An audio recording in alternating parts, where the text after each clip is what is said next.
Mi hija dijo que yo era una carga, así que me llevé mis 8,000, 500,000 y desaparecí. Mi nombre ya no importa.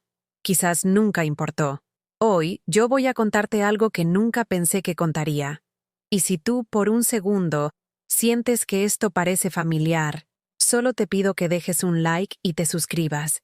Me va a ayudar a continuar desahogándome.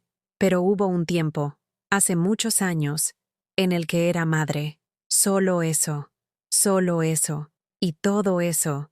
Eran las 6 de la mañana en mi casa de Polanco, Ciudad de México.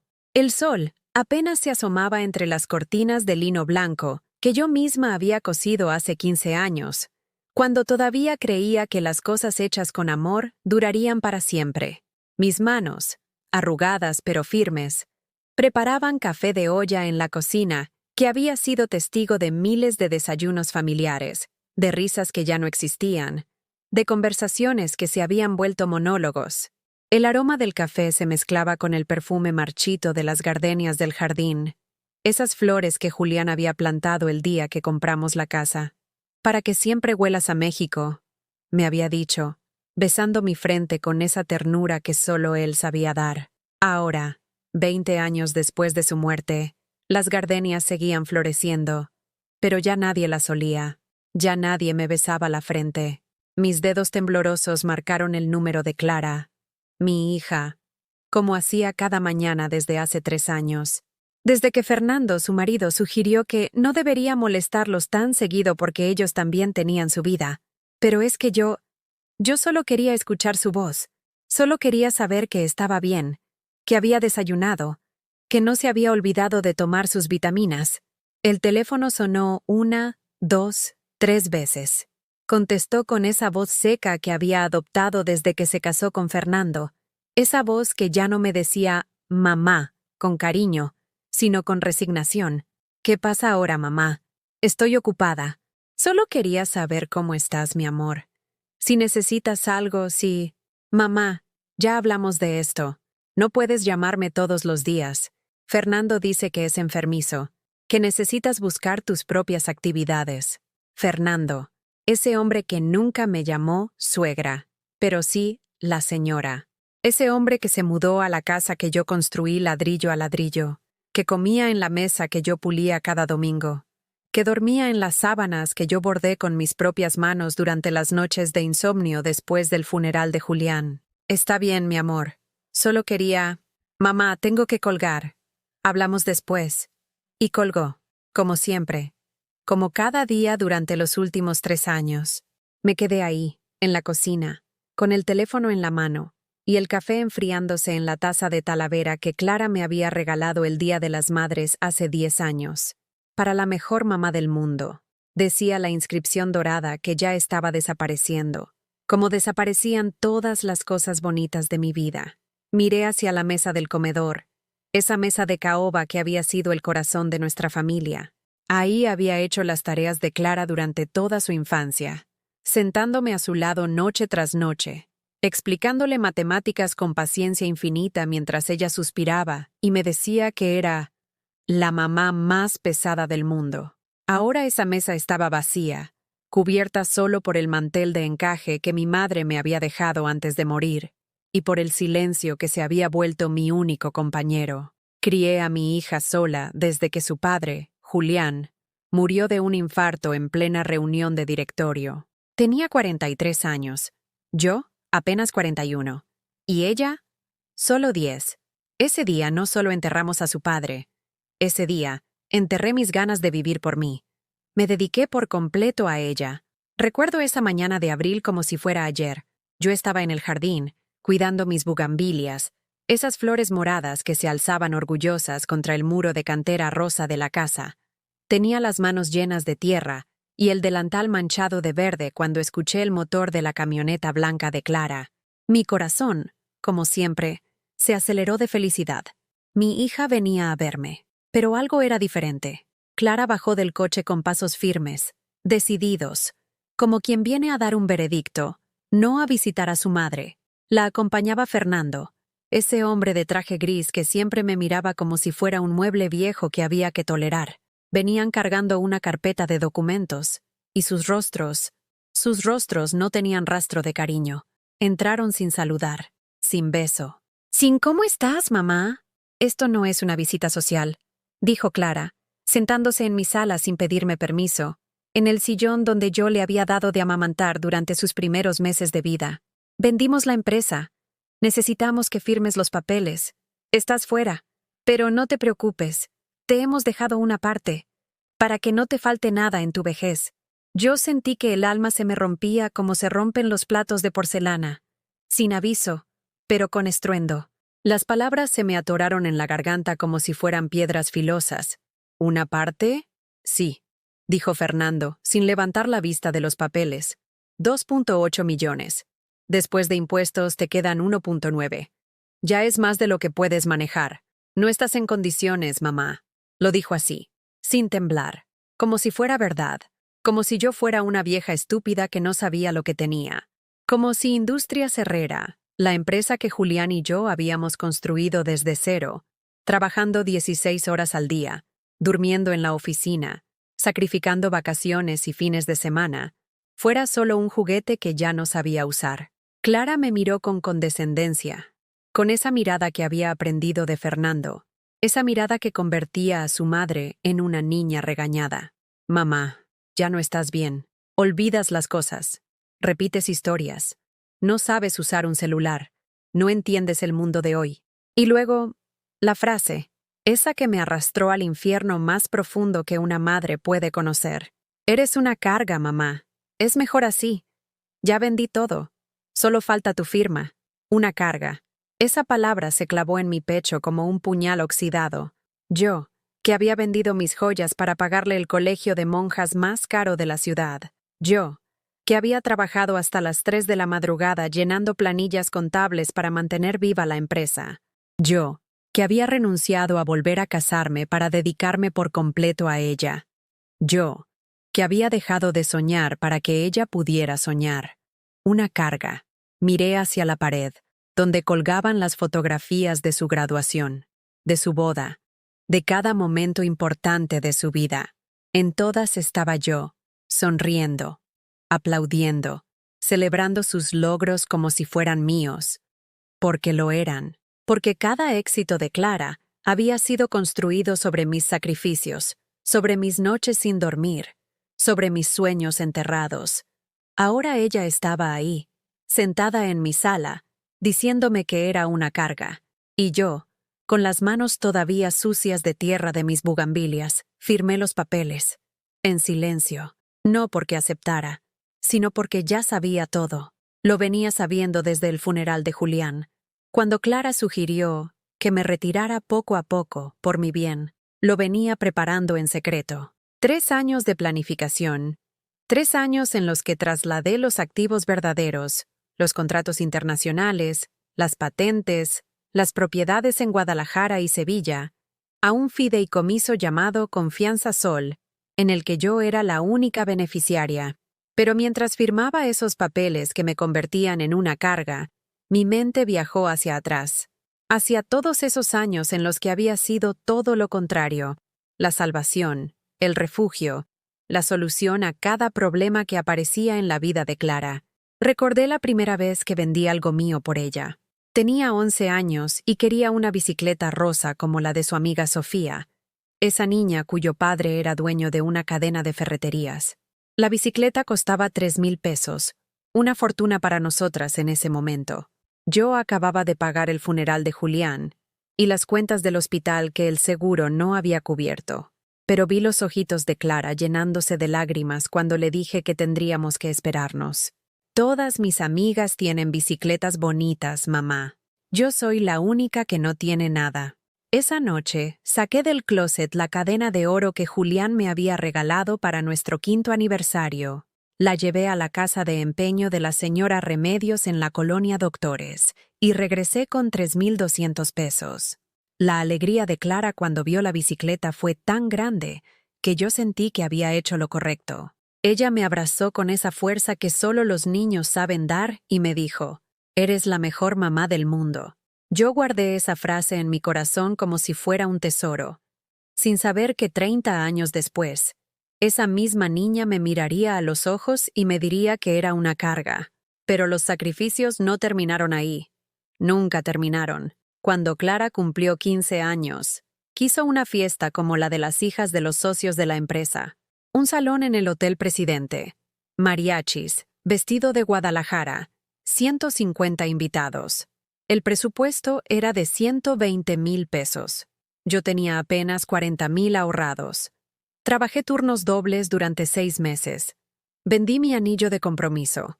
Esa argolla sencilla pero llena de amor que Julián había pagado en abonos chiquitos cuando éramos novios. Pedí préstamos a 3 bancos diferentes. Pero la fiesta de Clara fue perfecta. Parecía una princesa azteca con su vestido bordado a mano, bailando el vals con su chambelán mientras yo la miraba desde una esquina, con los zapatos gastados y el vestido que había usado para mi propia boda, pero con el corazón hinchado de orgullo. Esa noche, mientras recogíamos los restos de la fiesta, Clara me dijo: «Mamá, todas mis amigas dijeron que fue la mejor fiesta de 15 años que habían visto. Gracias por hacer esto por mí». Yo no le dije que tendría que trabajar 2 años más para pagar las deudas. No le dije que había vendido el último recuerdo físico que tenía de su padre. No le dije que había comido frijoles con tortillas durante 3 meses para ahorrar cada peso. Solo la abracé y le dije: «Fue un placer, mi amor. Tú te mereces todo lo bueno del mundo». Cuando terminó la preparatoria, Clara quería estudiar Administración de Empresas en el Tecnológico de Monterrey. La colegiatura era de 80,000 pesos por semestre. Yo ganaba 30,000 pesos al mes, dirigiendo lo que quedaba de la empresa después de la muerte de Julián. Hipotequé la casa, esa casa de Polanco que habíamos comprado con tanto esfuerzo, donde cada mueble había sido elegido con amor, donde cada rincón guardaba recuerdos de nuestra familia. Hipotequé 25 años de mi vida para pagar 4 años de universidad, pero no fue suficiente. Clara también quería vivir en el campus, tener carro, salir con sus amigas, viajar en vacaciones. Yo vendí la mitad de las acciones de la empresa, esas acciones que Julián había comprado una por una, diciendo: «Algún día esto va a ser nuestro legado para Clara». Lo fue, pero no como él había soñado. Durante esos 4 años, yo vivía con lo mínimo. Desayunaba café con pan tostado. Comía en la fonda de Doña Carmen, donde el comido corrida costaba 25 pesos. Usaba la misma ropa hasta que se deshacía. No fui al médico ni una sola vez, aunque tenía dolores en las articulaciones que me despertaban en las noches. Pero Clara terminó su carrera, magna cum laude, con honores, con un futuro brillante por delante. En su graduación, subió al podio y dio un discurso. Habló de la importancia de la perseverancia, del trabajo duro, de nunca rendirse ante las dificultades. Habló de sus profesores, de sus compañeros, de las oportunidades que había tenido. No mencionó mi nombre ni una sola vez. Después, en la cena de celebración, cuando el rector le preguntó cómo había logrado salir adelante siendo hija de madre soltera, Clara respondió: «Creo que las dificultades te fortalecen. Aprendí a ser independiente desde muy joven». Yo estaba sentada a su lado, con el vestido azul que me había comprado para la ocasión en una tienda de ropa usada, y sentí que me tragaba la tierra. Independiente. Ella había sido independiente. Mientras yo vendía mis recuerdos, hipotecaba mi futuro y sacrificaba mi salud para que ella pudiera ser independiente. Cuando se casó con Fernando, yo pagué la mitad de la boda. 50,000 pesos que saqué de la liquidación de mi seguro de vida. La otra mitad la pagó la familia de Fernando, gente adinerada que me miraba con lástima cada vez que abría la boca. La boda fue en la hacienda de los Morales, 200 invitados, comida francesa, orquesta en vivo.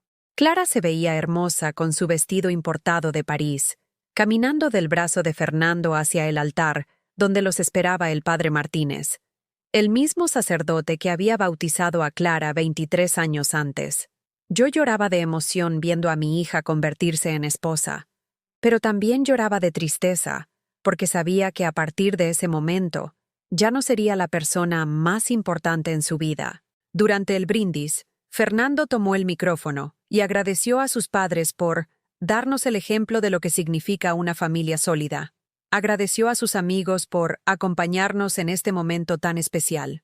Agradeció a Dios por permitirnos encontrar el amor verdadero.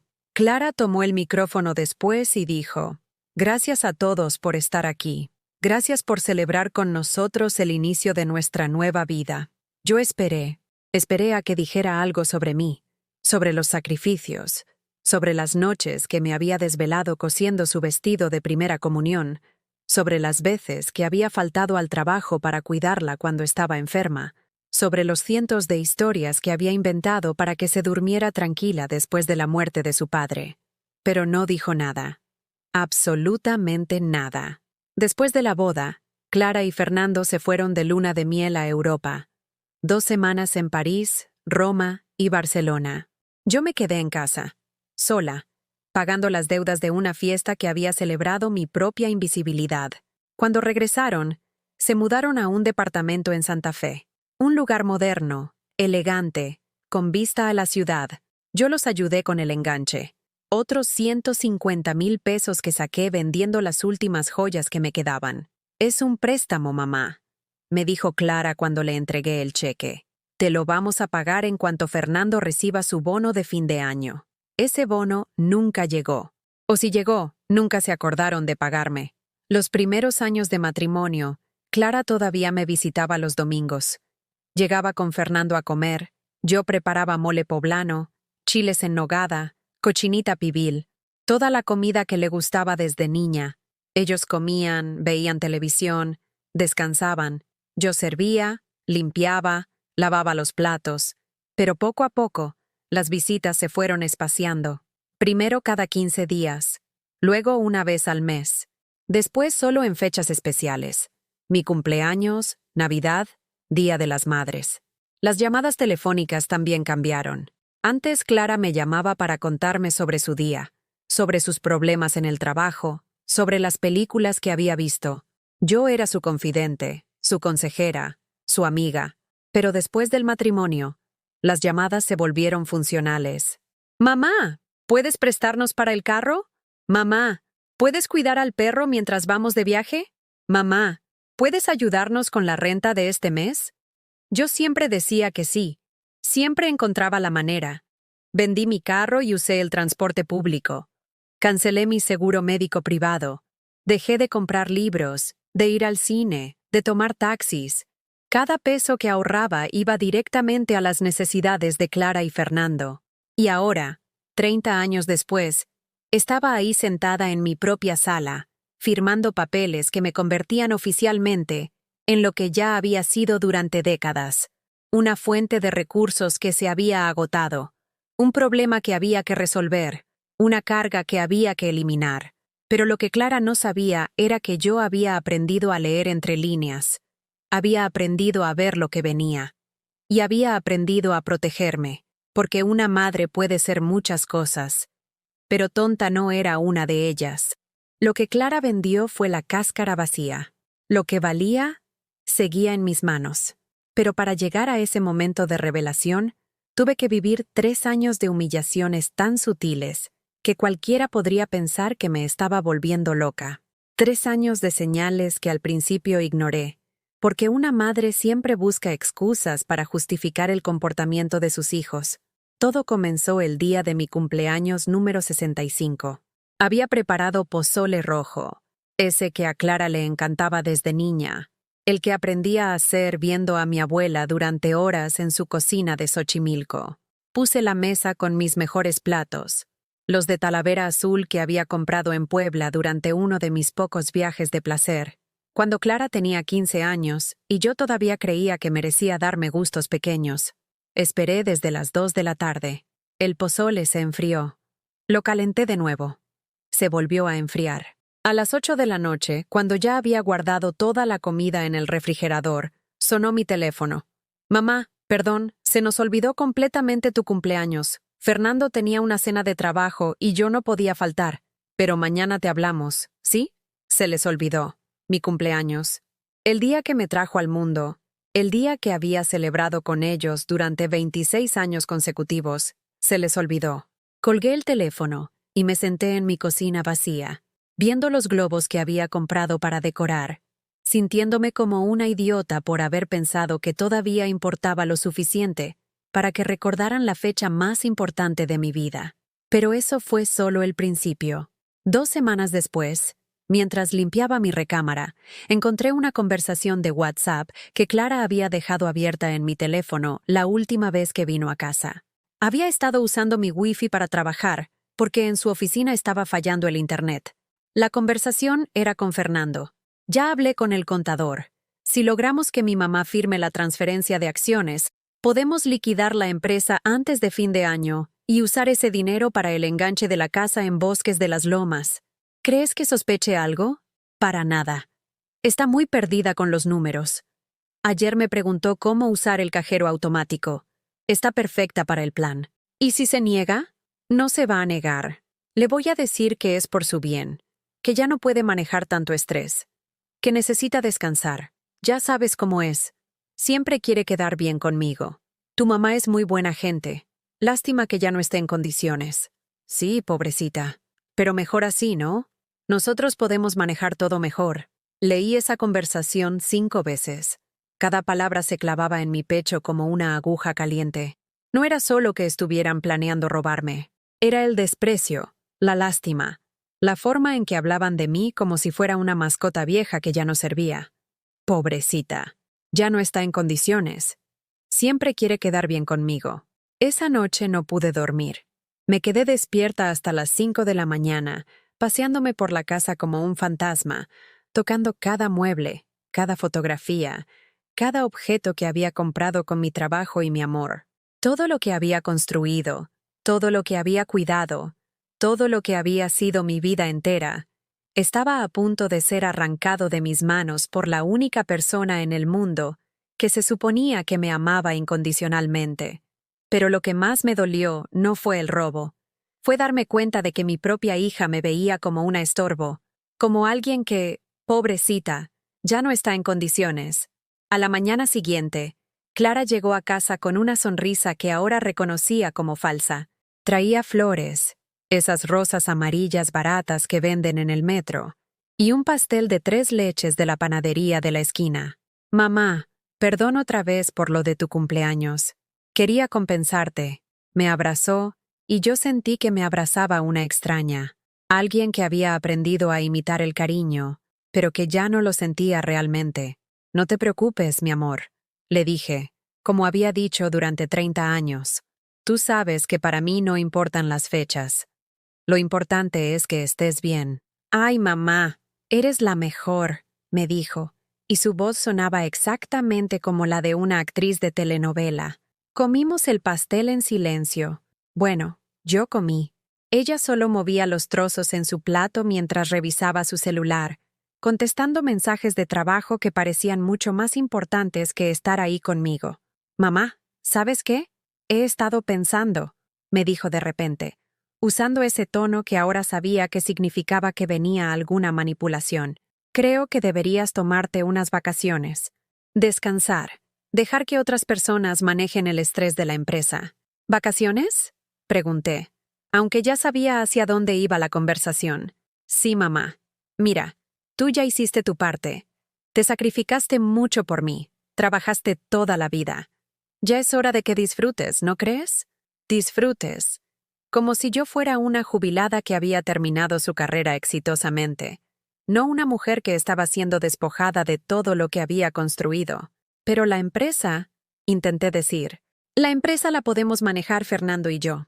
Somos más jóvenes, entendemos mejor la tecnología, las nuevas formas de hacer negocios.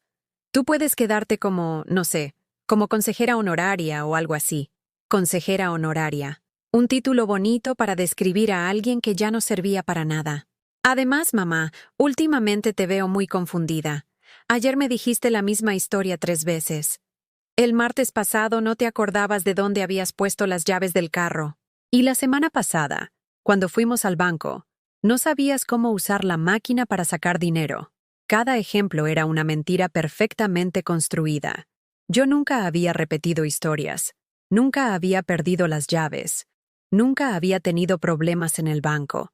Pero Clara las decía con tanta naturalidad que hasta yo empecé a dudar de mi propia memoria. No sé, Clara. No me siento confundida. Mamá, es normal. Es parte del envejecimiento. No es tu culpa. Pero por eso es importante que te relajes, que dejes las responsabilidades en manos de gente que puede manejarlas. Gente que puede manejarlas. Como si yo fuera una inválida mental que ya no podía distinguir entre el día y la noche. Durante las siguientes semanas, Clara intensificó su campaña. Cada vez que me visitaba, señalaba algún error que yo supuestamente había cometido. Que si había apagado 2 veces la luz, que si había olvidado cerrar la llave del gas, que si había confundido el nombre del jardinero. Todas mentiras. Todas perfectamente creíbles. Todas diseñadas para hacerme sentir que realmente estaba perdiendo las facultades mentales. Pero el golpe más duro vino un martes por la tarde, cuando llegué sin avisar a su oficina. Quería invitarla a comer, como hacíamos antes, en los tiempos en que todavía éramos madre e hija de verdad. La secretaria me dijo que Clara estaba en junta, pero que podía esperarla en la sala de juntas pequeña. Mientras esperaba, escuché voces que venían del privado de al lado. Una de esas voces era la de Clara. Es increíble lo que algunas personas están dispuestas a hacer por dinero, decía mi hija, riéndose. Mi mamá se compró esa casa enorme en Polanco pensando que iba a ser su palacio para siempre, pero ahora la va a tener que vender porque no puede mantenerla. ¿Tu mamá está mal económicamente?, preguntó otra voz que reconocí como la de su socia, Lupita. No, no está mal. Es que no sabe administrarse. Gasta en puras tonterías. Ayer me pidió que le prestara para comprar vitaminas. ¡Vitaminas! Como si eso fuera prioridad cuando debe 3 meses de predial. Yo no debía 3 meses de predial. Yo no le había pedido dinero para vitaminas. Yo no había dicho que iba a vender la casa. Pero Clara contaba esas mentiras con tanta naturalidad que su socia se las creía completamente. Pobrecita, debe ser muy difícil para ti ver a tu mamá así, dijo Lupita. Sí, es muy triste. Pero bueno, es parte de la vida, ¿no? Los padres envejecen, pierden capacidades, y los hijos tienen que hacerse cargo. Es un ciclo natural.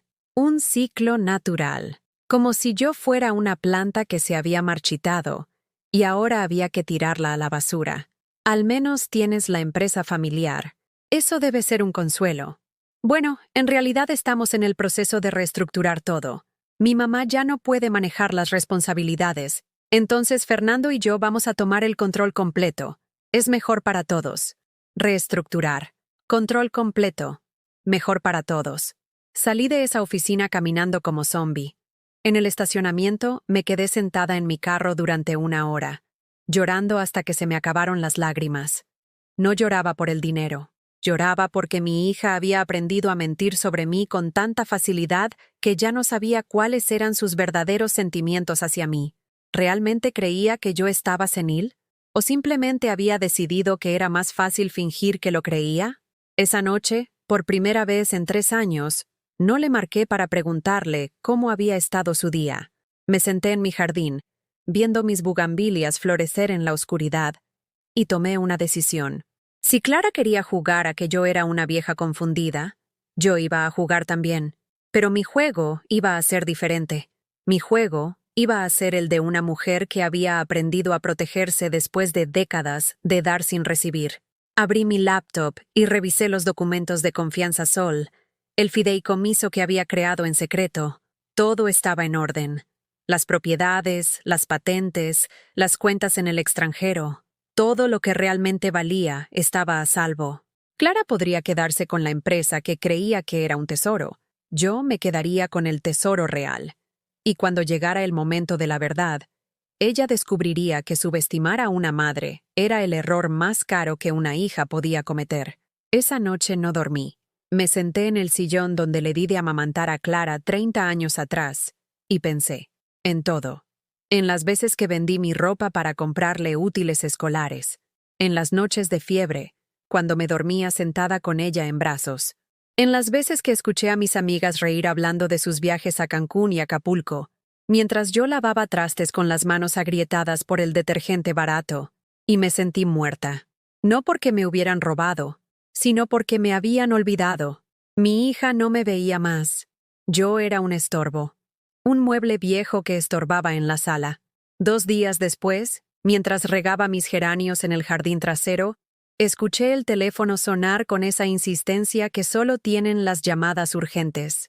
Era Clara, desde Milán, donde había ido con Fernando para celebrar el éxito de la transacción, como le había dicho a sus amigas. «Mamá, el dinero no está. La cuenta está vacía. Dime qué hiciste».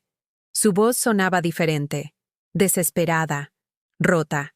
Por primera vez en 3 años, me estaba hablando con verdadera emoción, no con esa cortesía fingida que había adoptado desde su matrimonio. Yo seguí regando mis plantas. Tomé un sorbo de té de manzanilla que tenía en la mesita de hierro forjado que había comprado en el mercado de antigüedades de la Lagunilla, y respondí con la misma tranquilidad con la que había soportado años de desprecio. Ese dinero está donde siempre estuvo. En mi cuenta. ¿Cuál cuenta? El contador dice que no existe ninguna cuenta. Los 2.8 millones desaparecieron. Clara, mi amor, yo nunca tuve acceso a esa cuenta. Tú me dijiste que la habías cerrado para protegerme de mi propia confusión mental. ¿Recuerdas? Del otro lado de la línea, escuché susurros urgentes. Fernando había tomado el teléfono. Tú no puedes hacer esto. Es ilegal. Vamos a demandarte. Ilegal fue vender lo que no era tuyo. Respondí. Y por primera vez en años, mi voz sonó firme como la roca volcánica del Xochimilco donde había crecido. Pero no te preocupes, Fernando. Estoy segura de que con tu talento para los negocios van a salir adelante. Les colgué. Inmediatamente empezaron las llamadas. 37 llamadas perdidas en 2 horas. Mensajes de WhatsApp que llegaban uno tras otro como metrallazos. Mamá, por favor, contesta. Podemos arreglar esto. No puedes hacernos esto. Somos tu familia. ¿Dónde está el dinero? Responde. Esto es secuestro financiero. Vamos a llamar a la policía. Mamá, por favor, te estás equivocando. Nosotros solo queremos ayudarte. Contesta el teléfono. Lloré. No lo niego. Lloré hasta quedarme sin aire, sentada en el piso de mi cocina, abrazando una almohada que todavía olía al perfume que Clara usaba cuando vivía conmigo. Lloré porque mi hija me trataba como si fuera una enemiga, como si yo fuera una vieja loca que se resistía a dejar que los jóvenes avanzaran. Lloré porque pensé que me iba a morir sola. Lloré porque sentí que había fracasado como madre. Lloré porque después de 30 años de sacrificios, mi única hija me hablaba como si fuera una delincuente. Pero también lloré de alivio. Por primera vez en 3 años, Clara me estaba hablando con verdadera urgencia. Por primera vez, yo le importaba lo suficiente como para que me gritara. Al día siguiente, Lupita, la socia de Clara, apareció en mi puerta. Traía flores, rosas rojas caras, no las amarillas baratas del metro, y una caja de chocolates suizos. Señora Carmen, vengo de parte de Clara. Está muy preocupada por usted. Dice que ayer sonaba muy confundida por teléfono. Lupita tenía esa sonrisa profesional que había perfeccionado durante años de vender seguros de vida. Una sonrisa que decía, confía en mí, pero que no llegaba a los ojos. Pase, Lupita. ¿Gusta un cafecito?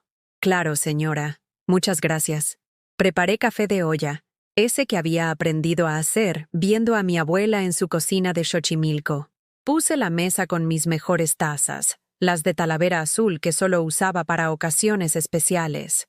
Señora Carmen, Clara me contó que usted movió algunos dineros sin consultarle. Ella está muy preocupada porque dice que últimamente está usted muy olvidadiza. ¿Olvidadiza? Sí, señora. Dice que el martes pasado se le olvidó cerrar la llave del gas. Y la semana pasada no se acordaba de dónde había puesto las llaves del carro. Las mismas mentiras. Las mismas historias inventadas. Clara había entrenado a toda su red de contactos para que me trataran como si estuviera senil. Ay, Lupita, qué pena que Clara esté preocupada, pero yo me siento perfectamente bien. De hecho, ayer estuve revisando los contratos de la empresa con mis abogados, y todo está en orden. ¿Sus abogados? Sí, mi amor. El despacho Mendoza y Asociados. Los que manejan el fideicomiso Confianza Sol. ¿No le contó Clara de ese fideicomiso? Lupita se puso pálida. Clara obviamente no le había contado nada sobre Confianza Sol. ¿Fideicomiso? Sí, querida.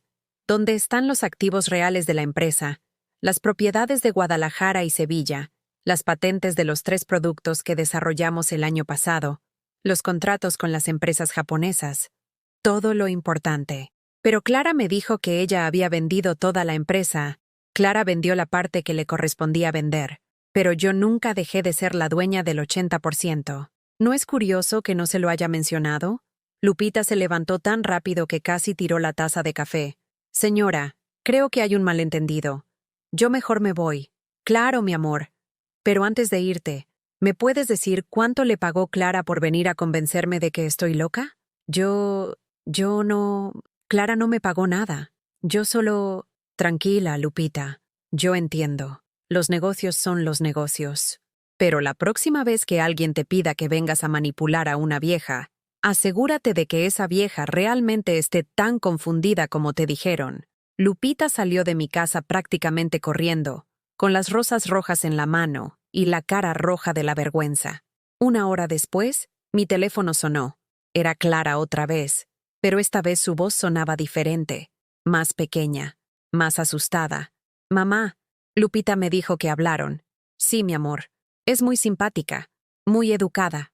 Lástima que la hayas mandado a una misión imposible. Mamá, yo no la mandé a... Clara, mi amor, estoy muy cansada de las mentiras. Estoy muy cansada de que me traten como si fuera una idiota. Y sobre todo, estoy muy cansada de que mi propia hija crea que puede engañarme con tanta facilidad. Mamá, yo solo quería ayudarte. Pensé que ya no podías manejar tanto estrés. ¿Estrés? ¿Sabes cuál es el único estrés que tengo en mi vida, Clara? El estrés de que mi hija me hable como si fuera una extraña. El estrés de esperar llamadas que nunca llegan. El estrés de fingir que no me duele cuando me olvidas en tu cumpleaños. Mamá, no, Clara, déjame terminar. Yo te di todo lo que tenía, todo lo que era, todo lo que pude ser. Vendí mis recuerdos para comprarte sueños. Hipotequé mi futuro para pagarte el tuyo. Y a cambio, tú me das migajas de cariño y me tratas como si fuera una carga. Mamá, yo nunca dije que fueras una carga. Sí lo dijiste. Hace 3 días. En esta misma sala. Me dijiste que era una carga. Que ya no podías hacerte cargo de mí. Que era mejor que me retirara. Del otro lado de la línea, solo silencio. Mamá, yo estaba nerviosa. Fernando me había dicho que era lo mejor para ti. Fernando no me conoce, Clara. Fernando nunca se ha sentado conmigo a tomar café. Fernando nunca me ha preguntado cómo estoy. Fernando nunca me ha visto como algo más que un obstáculo entre él y el dinero de mi familia. Mamá, eso no es cierto. ¿Sabes qué es lo que más me duele, Clara? No es que me hayan robado. Es que mi propia hija haya preferido creerle a un extraño antes que confiar en mí. Es que hayas decidido que era más fácil tratarme como si estuviera loca que simplemente preguntarme qué quería hacer con mi propia vida. Mamá, por favor. No, Clara. Esta vez no. Esta vez vas a escuchar. Durante 30 años, cada vez que tú decías, por favor, yo decía sí. Cada vez que tú necesitabas algo, yo encontraba la manera de dártelo. Cada vez que tú llorabas, yo me moría por dentro hasta que volvieras a sonreír. Mamá, pero ya no más. Ya no voy a permitir que me traten como si fuera invisible. Ya no voy a permitir que me hablen como si fuera una niña. Y sobre todo, ya no voy a permitir que me falten el respeto en mi propia casa. ¿Qué quieres decir? Quiero decir que la próxima vez que vengas a mi casa, vas a tocar el timbre y esperar a que te invite a pasar. Quiero decir que la próxima vez que me hables, vas a usar el tono de respeto que usas con tus clientes. Y quiero decir que la próxima vez que necesites algo de mí, vas a pedírmelo como se le pide a una persona que tiene derecho a decir no. Mamá, estás exagerando. No, Clara. Estoy reaccionando. Después de 3 años de aguantar humillaciones, finalmente estoy reaccionando. Colgué el teléfono y me quedé ahí, temblando. No de miedo, de libertad. Por primera vez en 3 años, había dicho todo lo que tenía que decir. Y por primera vez en 3 años, me sentí viva. Semanas después, cuando Clara volvió a tocar mi puerta, todo había cambiado. Yo había cambiado. Era un viernes por la tarde. Y yo estaba en mi jardín podando mis rosas cuando escuché los pasos familiares en el camino de piedra volcánica que llevaba a la entrada principal. Pero esta vez, los pasos eran diferentes. No tenían esa arrogancia de quien llega a su territorio. Eran los pasos de alguien que viene a pedir, no a exigir. Clara apareció en la puerta del jardín, y lo primero que noté fue que se veía diferente. El cabello perfectamente peinado que siempre llevaba estaba despeinado, como si hubiera estado pasándose las manos por él durante horas. Su ropa, generalmente impecable, tenía arrugas, pero lo que más me impactó fueron sus ojos. Tenían esa mirada perdida de quien se ha dado cuenta de que el mundo no es lo que creía que era. «Mamá, ¿puedo pasar?» Por primera vez en 3 años, me preguntó si podía pasar. No simplemente entró como si fuera su derecho. Me preguntó, con voz pequeña, como cuando era niña, y había roto algo, y sabía que había hecho mal. «Claro, mi amor, pasa». Dejé las tijeras de podar en la mesa de hierro forjado, y me quité los guantes de jardinería. Clara se sentó en una de las sillas de mimbre que habíamos comprado juntas hace 5 años en el mercado de Xochimilco, cuando todavía salíamos juntas los sábados a buscar plantas y macetas. «¿Quieres un té? Tengo de manzanilla, de tila, de hierbabuena».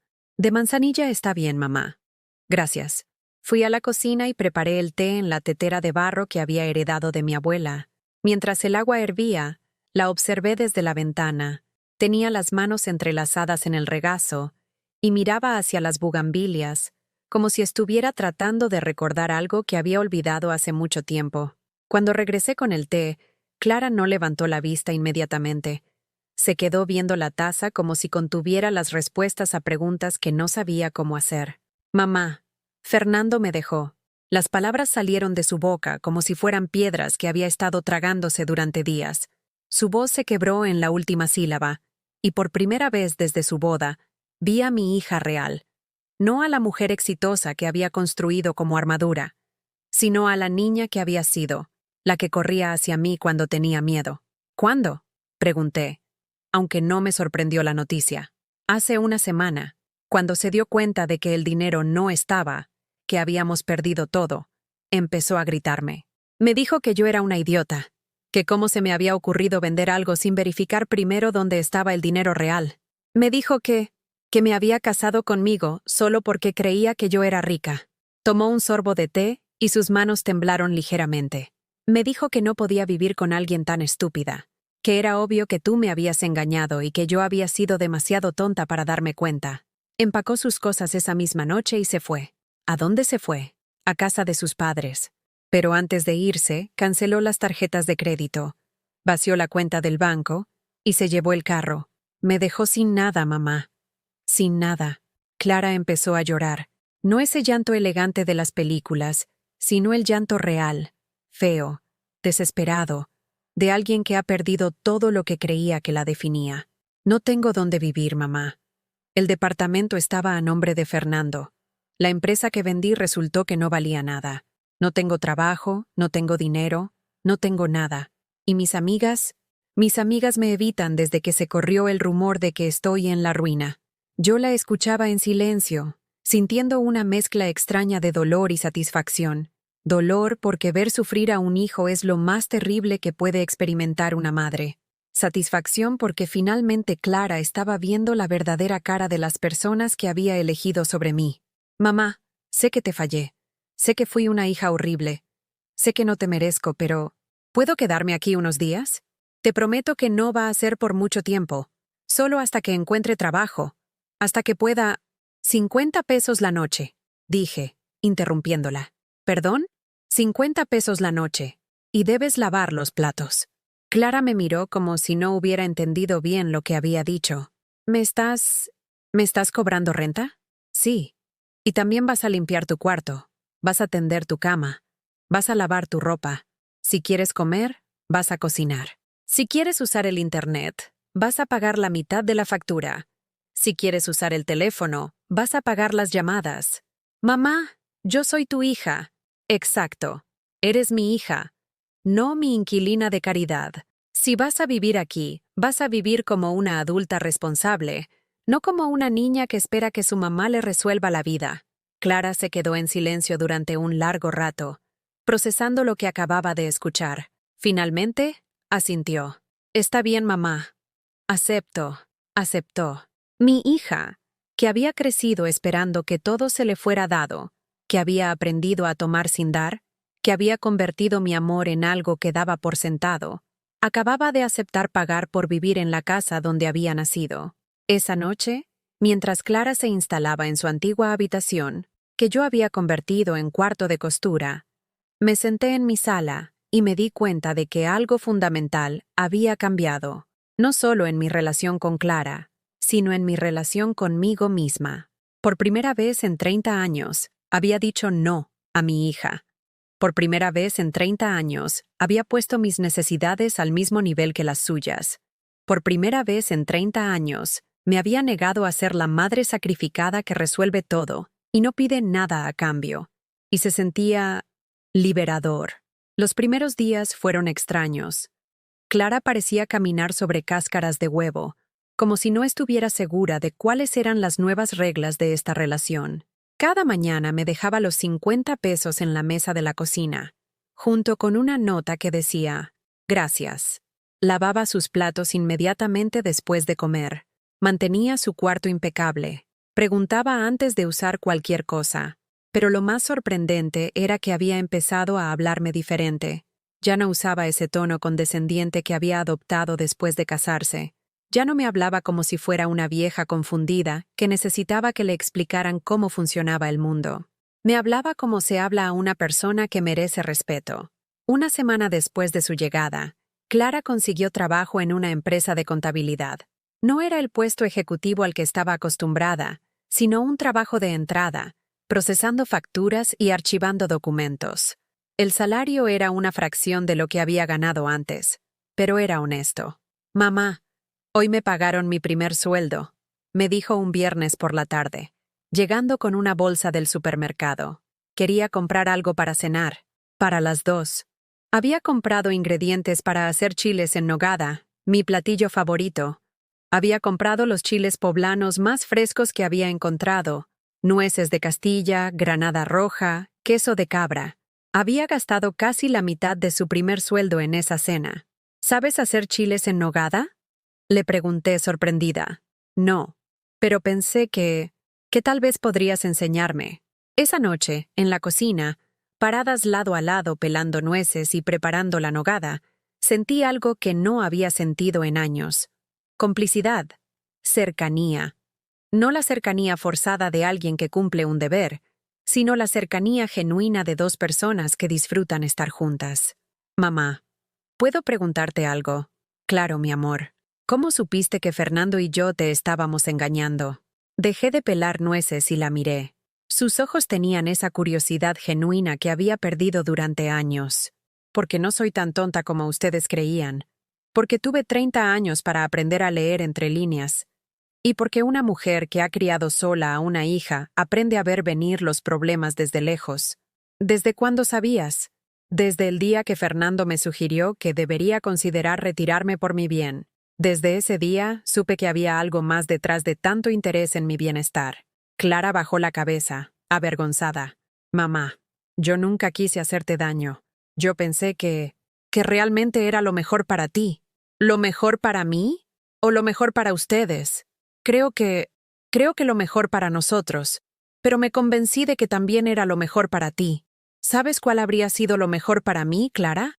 Que me preguntaras qué quería hacer con mi vida, que me trataran como a una persona capaz de tomar sus propias decisiones, que me incluirás en las conversaciones sobre el futuro de la empresa que yo ayudé a construir. Tienes razón, mamá. Teníamos que haberte preguntado, pero no lo hicieron. Decidieron por mí. Como si yo fuera un mueble que se puede mover de lugar sin consultarle al mueble si quiere ser movido. Terminamos de hacer la cena en silencio, pero no era un silencio incómodo. Era un silencio reflexivo, de dos personas que estaban empezando a conocerse de nuevo. Esa noche, mientras comíamos los chiles en nogada que habíamos preparado juntas, Clara me dijo, «Mamá, sé que no tengo derecho a pedirte nada más, pero ¿crees que algún día podrás perdonarme?» Ya te perdoné, Clara. Te perdoné el día que tocaste mi puerta y me preguntaste si podías pasar. Te perdoné el día que aceptaste pagar renta. Te perdoné el día que compraste ingredientes para cocinar conmigo. ¿En serio? El perdón no es algo que se dice, mi amor. Es algo que se vive. Y cuando una madre ve a su hija esforzándose por ser mejor persona, el perdón sucede solo. Clara empezó a llorar otra vez, pero esta vez no era el llanto de desesperación, era el llanto de alivio, de alguien que había encontrado el camino de vuelta a casa. Y yo, por primera vez en años, me sentí como una madre otra vez. No como una fuente de recursos, no como una carga, como una madre. Pasaron los meses. Clara siguió viviendo conmigo, pagando su renta religiosamente, trabajando en su empleo modesto, cocinando conmigo por las tardes. Lentamente, estábamos reconstruyendo algo que se parecía a una relación madre-hija real, pero yo seguía dirigiendo Confianza Sol desde mi estudio, firmando contratos con empresas en Alemania y Japón, manejando las propiedades de Guadalajara y Sevilla, supervisando las patentes que generaban regalías millonarias cada trimestre. Clara veía que yo trabajaba, pero nunca preguntaba detalles. Parecía haber aprendido a respetar mi privacidad. Todo cambió una tarde de diciembre, cuando llegó a casa un sobre de DHL desde Tokio. Era el contrato más importante de mi carrera. Un acuerdo de licenciamiento con una corporación japonesa que duplicaría mis ingresos anuales durante los próximos 10 años. El sobre incluía un cheque de anticipo por $2 millones. Clara estaba en la cocina preparando café cuando abrí el sobre. Vio el cheque y se quedó inmóvil, con la cafetera en la mano. «Mamá, ¿qué es eso?» «Es un contrato de trabajo, mi amor». «¿Un contrato de $2 millones? «Sí». Clara se sentó lentamente en la silla más cercana, sin soltar la cafetera. «Mamá, yo no entiendo. ¿Tú sigues trabajando?» «Nunca dejé de trabajar, Clara. Lo que vendiste fue solo la empresa familiar. Pero mis proyectos personales, mis patentes, mis inversiones internacionales, eso nunca estuvo en esa empresa». «¿Quieres decir que cuando Fernando y yo vendimos la empresa, vendieron la cáscara vacía? Lo que realmente valía nunca estuvo ahí». Clara me miró con una expresión que no había visto nunca en su rostro. Era una mezcla de asombro, admiración y algo que parecía orgullo. «Mamá, ¿desde cuándo tienes todo esto?» «Desde hace 3 años. Desde el día que escuché tu conversación con Fernando sobre cómo ibas a deshacerte de la vieja confundida. Desde ese día, empecé a mover todos los activos reales a cuentas que ustedes nunca supieron que existían. ¿Cuánto dinero tienes realmente?» $8.500.000, más las propiedades, más las regalías que llegan cada mes. Clara se puso las manos en la cara y empezó a llorar. «Mamá, yo no sabía. Yo pensé que... ¿Pensaste que era una vieja senil que no sabía cuidar su dinero? ¿Pensaste que necesitaba que mi hija de 30 años me dijera cómo manejar negocios que ya estaba manejando cuando ella todavía usaba pañales?» «Sí», murmuró Clara entre lágrimas. «Eso pensé. Y me siento horrible. ¿Sabes lo que más me dolió, Clara? No fue que me robaran, fue que no confiaran en mí. Fue que decidieran que era más fácil tratarme como una incapacitada que simplemente preguntarme si quería ayuda. Mamá, perdóname. Por favor, perdóname. Ya te dije que te perdoné. Pero hay algo que necesito que entiendas. Algo que necesito que sepas sobre el dinero». Clara levantó la vista, esperando. «Este dinero nunca fue solo mío. Siempre fue nuestro. Tuyo y mío. Cuando movía los activos a Confianza Sol, lo hacía pensando en proteger tu herencia, no en ocultártela». «¿Mi herencia?» «Sí, mi amor. Tú eres mi única heredera. Siempre lo fuiste, incluso cuando me trataste como basura, incluso cuando me llamaste carga, incluso cuando intentaste robarme. Tú seguías siendo mi hija y mi única heredera. Mamá, pero hay una diferencia entre heredar algo y merecerlo. Y durante los últimos 3 años, tú no lo merecías. No por el dinero, sino porque no me respetabas lo suficiente como para incluirme en las decisiones sobre mi propia vida». Clara lloró durante 10 minutos completos. Yo me senté a su lado y le acaricié el cabello como cuando era niña y tenía pesadillas. «Mamá, ¿cómo puedo arreglar esto? ¿Cómo puedo hacerte entender que ya no soy esa persona horrible que fui? No puedes arreglar el pasado, Clara, pero puedes construir el futuro. Y puedes empezar por ayudarme con algo. ¿Qué necesitas? Necesito que me ayudes a administrar todo esto. Necesito que aprendas sobre las inversiones, sobre los contratos internacionales, sobre las propiedades. Necesito que te conviertas en mi socia real, no en mi heredera pasiva. ¿Estás hablando en serio? Completamente en serio, pero con una condición. ¿Cuál? Que nunca más, tomes una decisión sobre mi vida sin consultarme primero. Que nunca más asumas que sabes lo que es mejor para mí. Que nunca más me trates como si fuera una carga. Te lo prometo, mamá, te lo juro. Entonces empezamos mañana. Tienes que renunciar a tu trabajo en la empresa de contabilidad. Vas a trabajar conmigo, administrando Confianza Sol. ¿Cuánto me vas a pagar? 50,000 pesos al mes para empezar. Más bonos según los resultados. Más acciones en la empresa cuando demuestres que puedes manejar la responsabilidad. Clara se puso de pie y me abrazó con una fuerza que no había sentido desde que era niña. Mamá, no te voy a defraudar. Te lo prometo. Eso espero, mi amor. Porque esta vez, si me fallas, no vas a tener una segunda oportunidad. 2 semanas después, cuando Clara había aprendido los aspectos básicos de Confianza Sol, llegó el momento que yo había estado esperando durante meses. El gerente de la corporación japonesa pidió reunirse personalmente con la directora general del proyecto. Clara, el señor Yamamoto quiere conocer a la persona que va a estar a cargo de la supervisión del contrato. ¿A cargo? ¿Yo? Sí, tú. Yo voy a seguir siendo la dueña, pero tú vas a ser la directora operativa. Tú vas a ser la que hable con los japoneses, la que supervise la producción, la que tome las decisiones día a día. Clara se quedó paralizada, con el teléfono en la mano. Mamá, yo no puedo hacer eso. Yo no sé lo suficiente. Yo no tengo experiencia con contratos internacionales. Nadie nace sabiendo, Clara. Yo tampoco sabía nada cuando empecé, pero aprendí. Y tú también puedes aprender. Pero ¿qué tal si cometo errores? ¿Qué tal si arruino todo? Entonces arruinas todo. Y aprendes. Y lo intentas de nuevo. Así es como se hace. ¿Tú crees que puedo hacerlo? Sé que puedes hacerlo. Tienes la inteligencia de tu padre y la determinación de tu madre. Lo que te faltaba era la oportunidad de demostrarlo. Clara se puso a llorar otra vez, como una niña, como mi niña. Sí, dije. Te lo ganaste. El día de la reunión con el señor Yamamoto, Clara se levantó a las 5 de la mañana para prepararse. Se puso su mejor traje, uno que había comprado con su primer sueldo de la empresa de contabilidad. Se peinó con cuidado. Repasó todos los documentos que habíamos estado estudiando durante semanas. La reunión fue en las oficinas de Confianza Sol, en el piso 32 de la Torre Reforma. Clara llegó 1 hora antes que los japoneses, nerviosa pero preparada. Cuando el señor Yamamoto entró a la sala de juntas, Clara se puso de pie y se presentó en el japonés básico que había estado aprendiendo en línea. Watashi wa Clara Herrera desu. Yoroshiku onegai shimasu.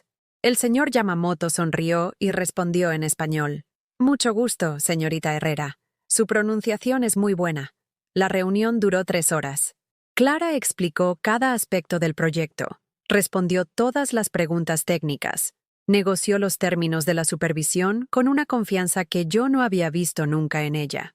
Cuando los japoneses se fueron, Clara se quedó en la sala de juntas, mirando por la ventana hacia la ciudad que se extendía bajo nosotras. ¿Cómo me fue?, me preguntó. Perfecto. Fuiste perfecta. ¿En serio? En serio. El señor Yamamoto me dijo que nunca había trabajado con alguien tan bien preparada para una primera reunión. Clara empezó a llorar de nuevo, pero esta vez era un llanto diferente. Era el llanto de alguien que había descubierto de lo que era capaz. Mamá, gracias por confiar en mí. Gracias por darme esta oportunidad. No me las des, Clara.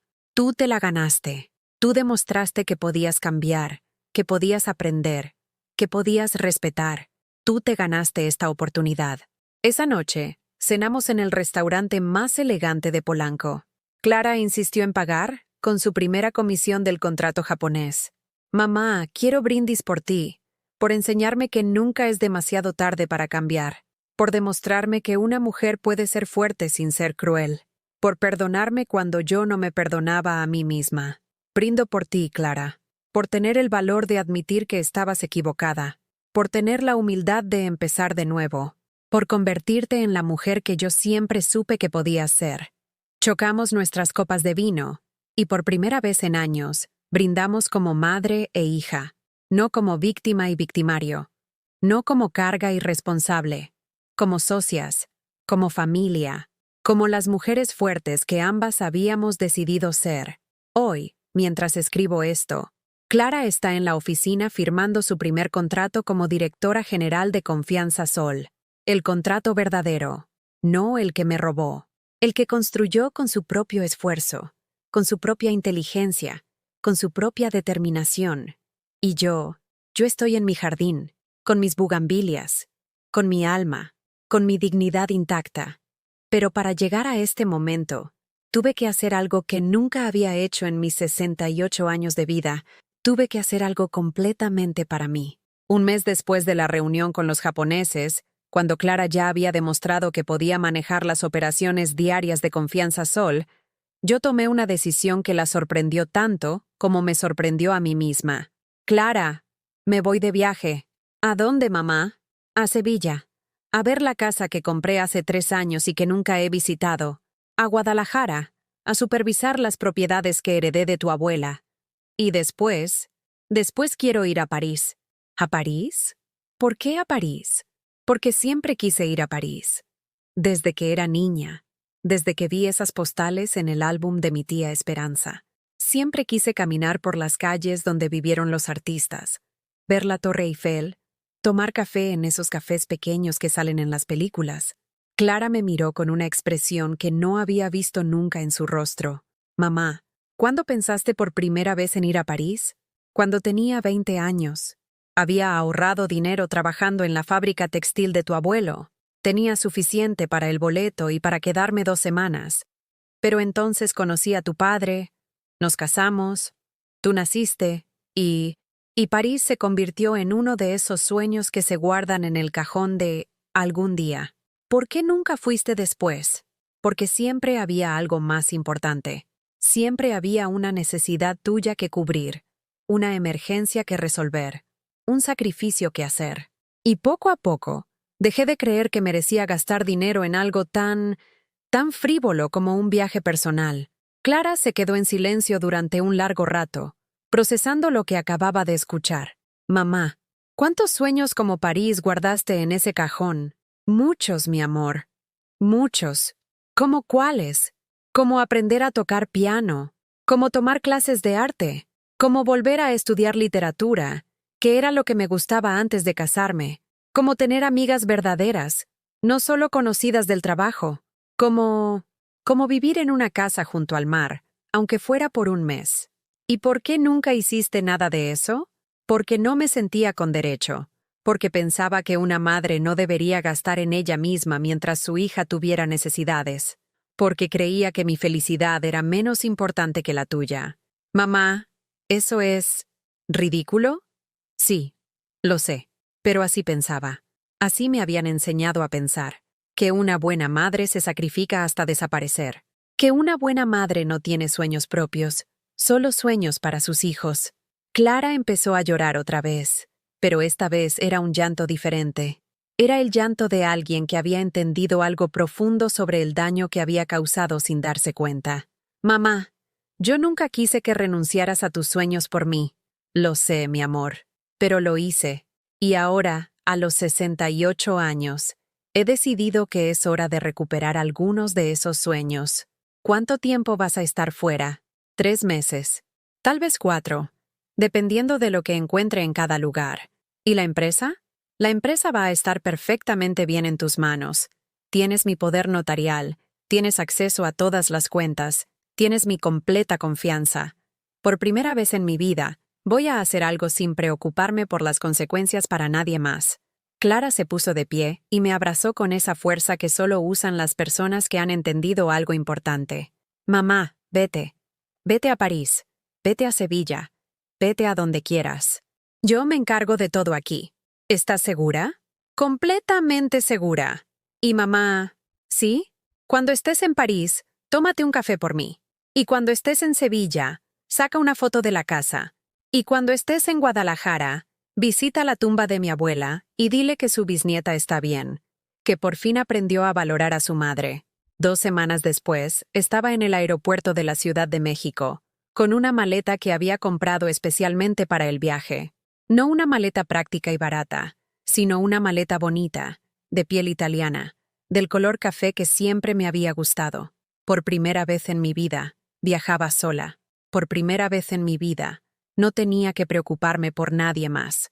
Por primera vez en mi vida, podía caminar al ritmo que se me antojara, comer lo que se me antojara, dormir hasta la hora que se me antojara. La primera parada fue Sevilla. La casa que había comprado como inversión resultó ser más hermosa de lo que había imaginado. Era una casa andaluza tradicional, con patio central, azulejos de colores y una terraza que daba a la Giralda. Me quedé ahí una semana, caminando por las calles empedradas, comiendo tapas en tabernas pequeñas, escuchando flamenco en bares donde nadie me conocía. Por primera vez en años, nadie me hablaba como si fuera la mamá de Clara. Por primera vez en años, era simplemente Carmen, una mujer de 68 años que estaba disfrutando de su libertad. En Guadalajara, visité las propiedades que había heredado de mi madre. Eran casas coloniales en el centro histórico, convertidas en pequeños hoteles boutique que generaban ingresos constantes. Pero más importante que las propiedades fue la visita al cementerio, donde mi madre descansaba junto a mi padre. «Mamá», le dije a su tumba, arrodillándome sobre la tierra que cubría sus restos. «Tu nieta por fin aprendió a valorar lo que tenía, y yo por fin aprendí a valorarme a mí misma». Le conté sobre Clara, sobre los últimos años, sobre cómo había recuperado tanto el respeto de mi hija como el respeto propio. Le conté sobre París, sobre los sueños que había guardado durante tantos años y que finalmente iba a cumplir. Perdóname por haber tardado tanto en entender lo que tú siempre me decías, que una mujer que no se respeta a sí misma no puede enseñar a otros a respetarla. París fue todo lo que había soñado y más. Me quedé en un hotel pequeño en Montmartre, con vista a la Torre Eiffel.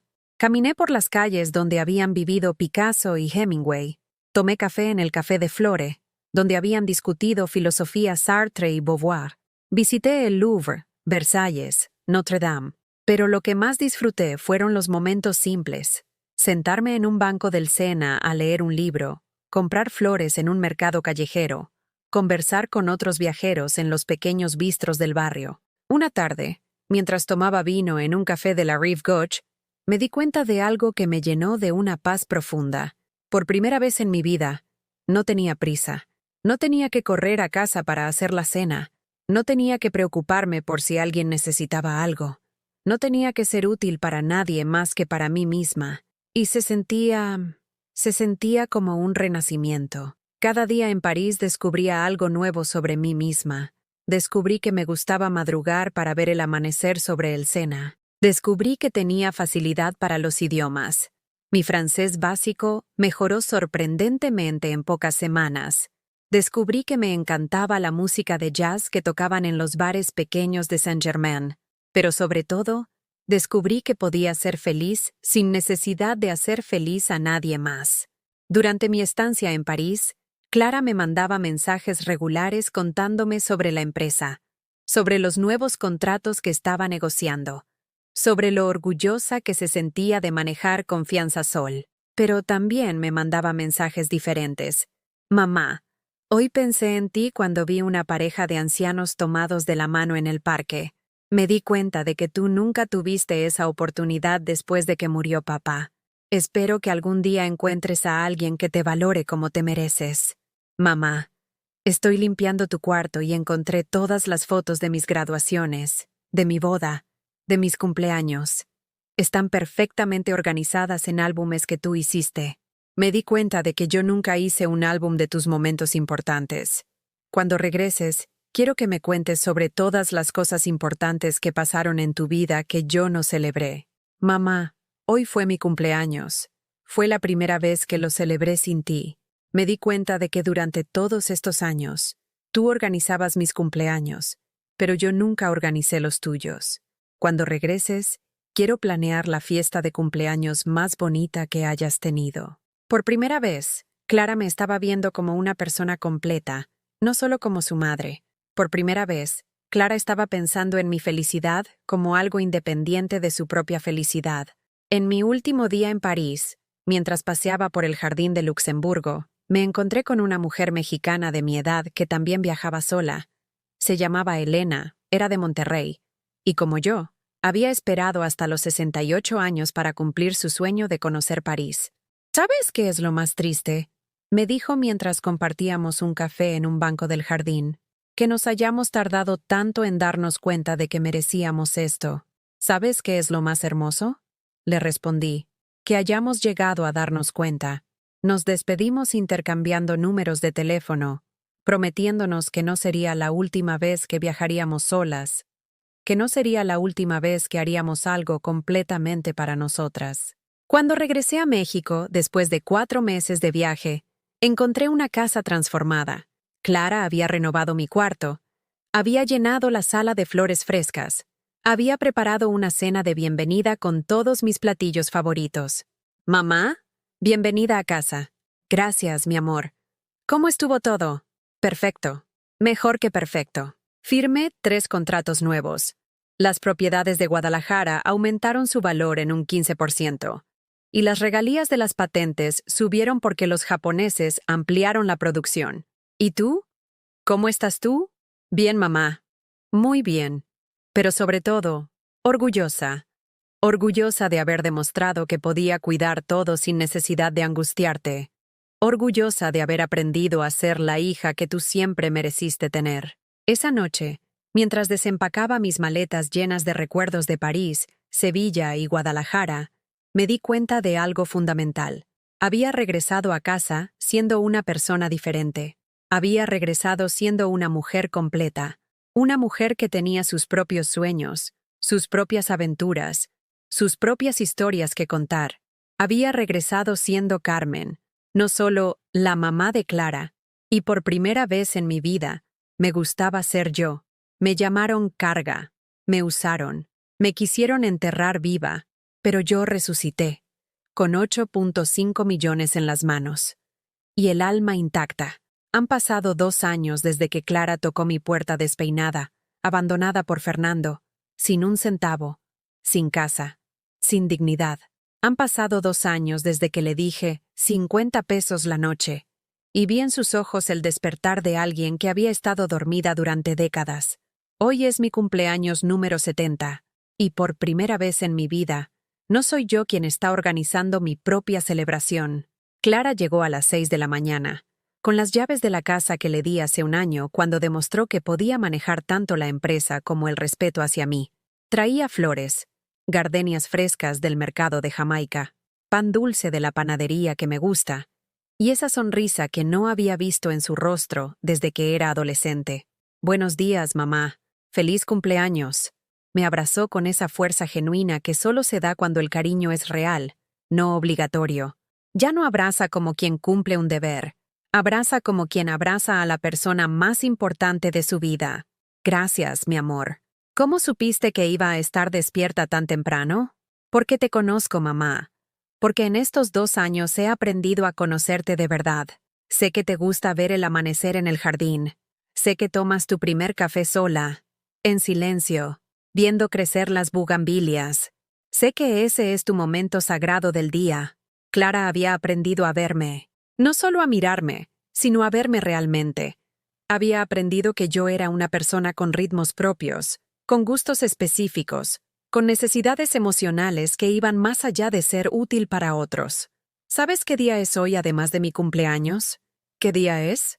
Hace exactamente 2 años que me dijiste que era una carga. Clara se puso pálida por un momento. Ese recuerdo todavía le dolía, y yo sabía que le dolería para siempre.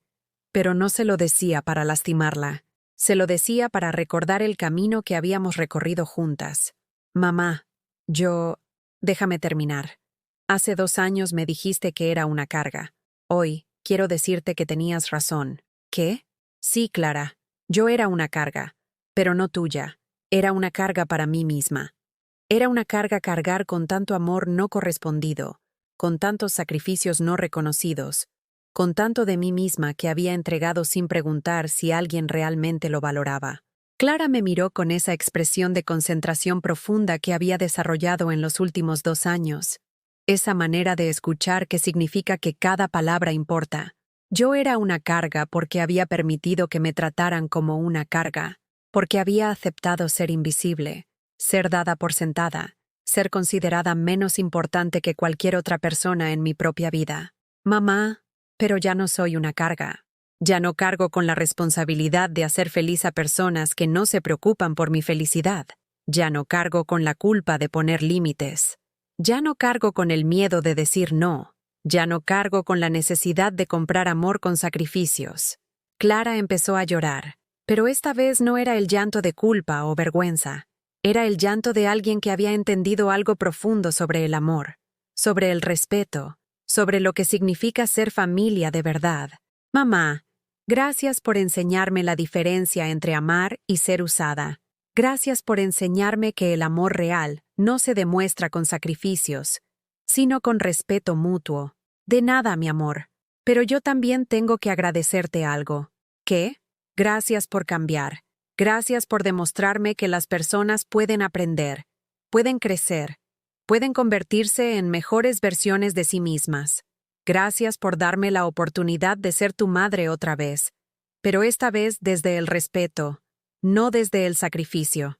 Desayunamos juntas en el jardín, entre las bugambilias que ahora florecían más abundantes que nunca. Clara me contó sobre los nuevos proyectos de Confianza Sol, sobre el contrato que acababa de cerrar con una empresa italiana, sobre los planes que tenía para expandir el negocio a Brasil. Pero también me contó sobre su vida personal.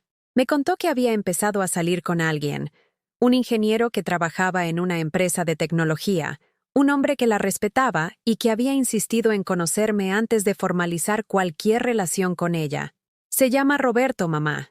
Y lo primero que me dijo cuando le conté nuestra historia fue: cualquier hombre que se case contigo tiene que entender que tu madre no es un estorbo, es un tesoro. Y si no puede entender eso, no te merece. ¿Cuándo lo voy a conocer? Hoy, mamá. Va a venir a tu fiesta de cumpleaños. Pero antes quería preguntarte si estás de acuerdo. Si estoy de acuerdo con qué. Con que él forme parte de nuestra familia. Con que él entienda que cualquier decisión importante que afecte nuestras vidas debe ser consultada contigo. Con que él respete que tú y yo somos socias. No solo madre e hija. Por primera vez en mi vida, mi hija me estaba pidiendo permiso para traer a alguien a nuestra familia.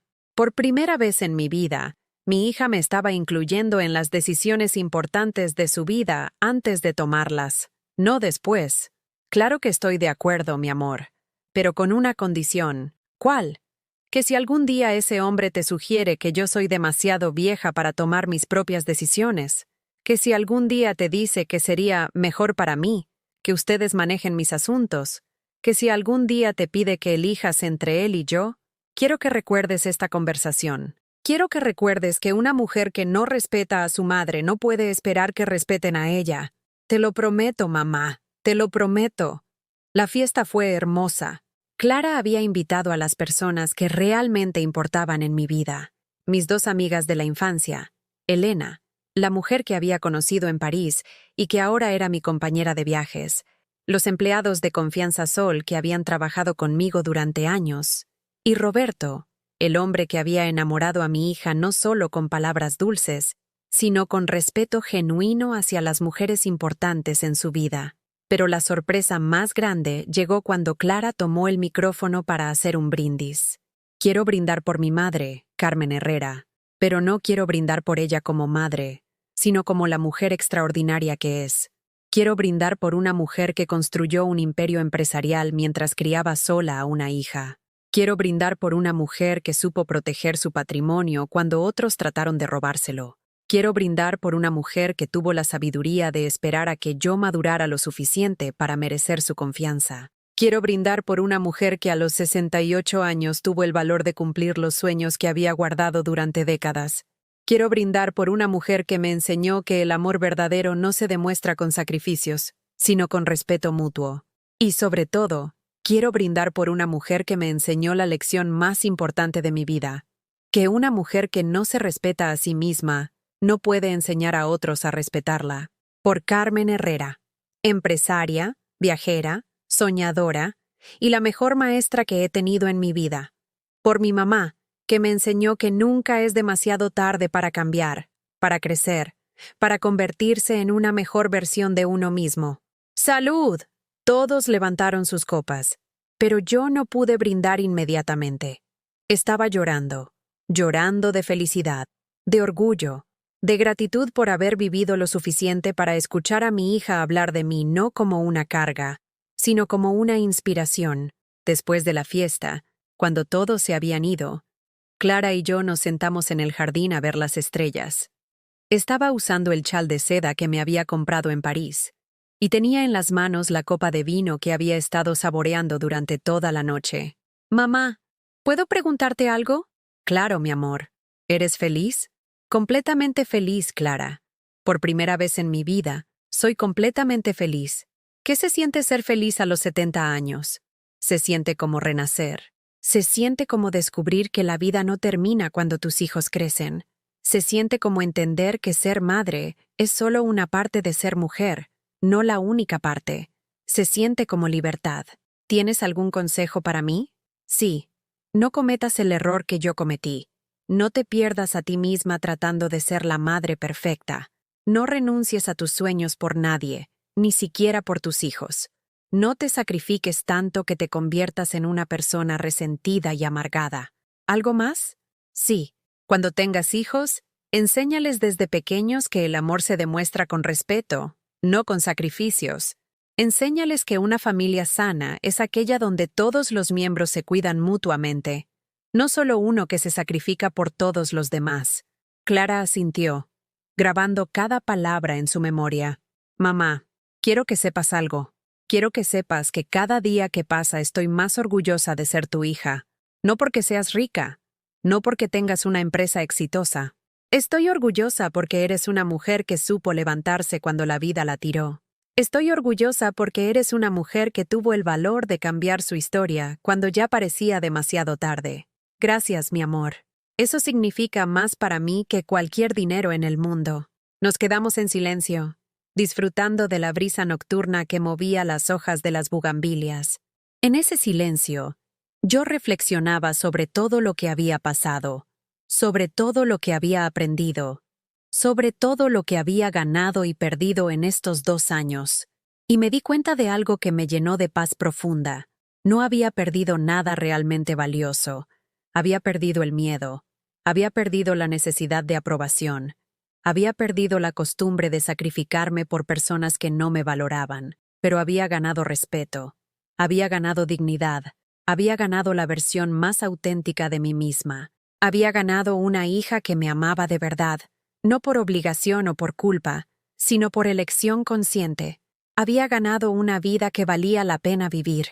Y ahora te pregunto a ti, ¿alguna vez sentiste que tu propia sangre te ignoraba? ¿Has sido invisible en la casa que tú construiste? ¿Has criado con amor para luego ser tratada como estorbo? Cuéntame en los comentarios si has vivido o conoces a alguien que haya pasado por algo parecido.